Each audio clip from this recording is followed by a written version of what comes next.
ఇప్పుడు జగన్మోహన్ రెడ్డి అనే వ్యక్తి గత ఎలక్షన్ లోకి వచ్చి మీ రాజధాని ఎట్టి పరిస్థితులు మార్చు అమరావతి రాజధానిగా ఉన్నానని చెప్పేసి అన్నాడు.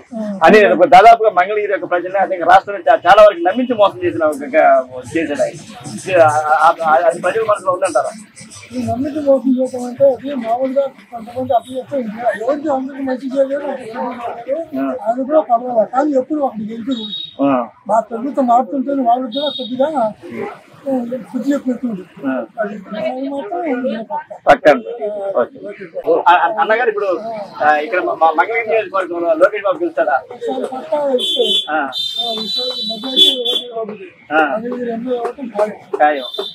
అంటే గతంలో ఆయన ఓడిపోయాడు కదా.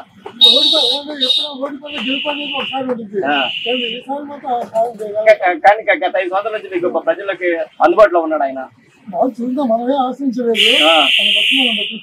సైకిల్ మెకానిక్ చేసుకుంటా కానీ ఈసారి మాత్రం అంతకుముందు ఓడిపోయి ఈసారి మాత్రం పక్కా గెలుస్తారు అన్నమాట. అదే ఇంకా పెమ్మసాని చంద్రశేఖర్ అనే ఆయన కూడా అది మనకు తెలియదండి. ఎంపీ క్యాండిడేట్ చేశాడు. ఆయన అమెరికా నుంచి వచ్చాడు. ఆ విషయం తెలుసా మీకు? అమెరికా నుంచి వచ్చాడు. కంపల్సరీ మాత్రం గెలుస్తాడు అనమాట పక్కా. అంటే ఎంత మెజారిటీ గెలుస్తాడు చెప్పి అనుకుంటున్నారు? గెలుస్తాడు కానీ ఎంత మిగతా వచ్చేమంది ఈ ఓట్లు ఎక్కువ వస్తే వాళ్ళకే గెలుపు. అంతకుముందు శ్రీజీ గారికి ఆర్కే గారు 2 ఓట్లు 10 ఓట్లు చాలా 10 ఓట్లు గెలిచాడు కదా.